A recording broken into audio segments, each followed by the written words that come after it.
Hello din. Ano po, tita? Hello din. Ay, naku. Punta na nga ako kay best friend. Baka pagalitan lang niya ako. Alam ko pa naman na ang pangit-pangit pa naman ng kaban niya. Talaga to assurance. Grabe. Sobrang pogi. Hoy, ate! Sino-sino ba yung pinapanood mo? Sino-sino yung pinapanood mo? Tapos kapag pinanood naman namin, magagalit ka. Uy, best friend, papamakeup sana ako sa ate mo kasi attend ako ng dibu mamayang alas 8 ng gabi. 6 pa lang naman nino, 6:30 pa lang naman ng gabi. Baka pwede naman ako pamakeup sa ate mo. Birthday kasi ngayon ng best friend ko sa school. Eh, sabi niya, magpa-birthday party daw siya. Eh, in-invite ako sa birthday party niya eh. Okay, sige. Aatin ka sa birthday ni Shirley? Sige. Teka, tawagin ko lang si ate saglit ah. Upo ka muna dyan. Ate, papamakeup daw po si Kaylee. Baka pwede daw siya magpamakeup sa inyo ngayon kasi atin daw siya nang di bumamay alas 8 ng gabi. Yung klase namin si Shirley. Nag-chat sa'yo din. Ah, papamakeup siya? Sige, papasukin. Sige ate. Tessie, pasok ka na daw, sabi ni ate. Maraming salamat ha. Wow, maganda na po ba ako ate? Teka lang, huwag kagagalaw. Yan, tapos na. Ang ganda ng mukha mo. Tignan mo muna sa salamin, no? Teka lang. Sige po. Wow, ang ganda ng mukha ko. Maraming salamat po. Pwede na po akong umalis. Sige po. Wow, boy, Bessie. Super ganda mo. Hi, mga bes. Halika kayo. Mag-inuman na tayo. Sorry, mga bes, ha. Kakatapos ko lang kasi magpa-makeup kanina. Pero hayaan nyo na. Baka worry din naman kayo. Worry kami. Sabi ko na nga ba, worry din kayo. Maraming salamat pala sa inyo, mga bes. Inuman na tayo.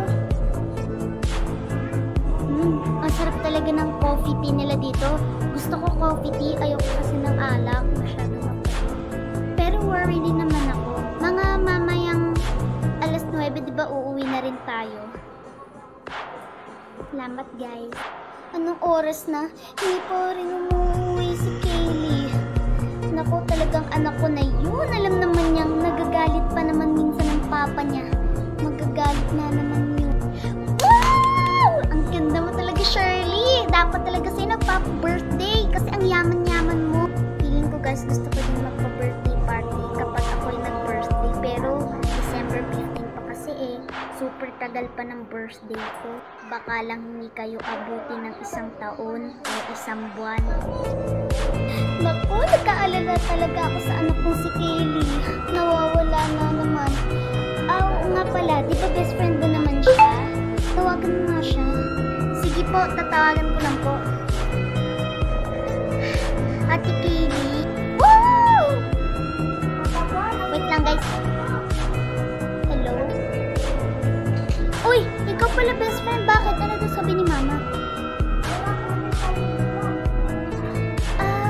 Sige, uuwi na ko. Guys, babay na. Yan na lang mag-birthday party dyan. Pauwi na daw po siya, tita. Oh, sige. Maraming salamat. Kailangan ko na umuwi. Asan na ba ako? Papagalitan na naman ako ni Papa pag umuwi ka sa bahay.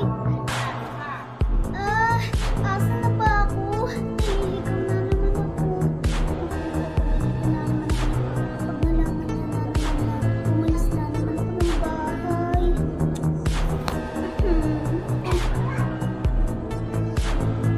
Hello? Uy, anong ginagawa mo dito? Nililigaw kasi ako ng landas. Ano mo ba ako ginawa? Oo naman, sige. Alam niyo po ba kung saan yung lugar kung saan po ako nakatupad? Oo, kaliwat kanan ka lang dyan. Sige po, maraming salamat po. Sana po makatulong pa yung ibang tao kung saan po. Walang anuman. Jeez! Nandito na ako sa bahay. Tao po! Ma! Okay lang ako.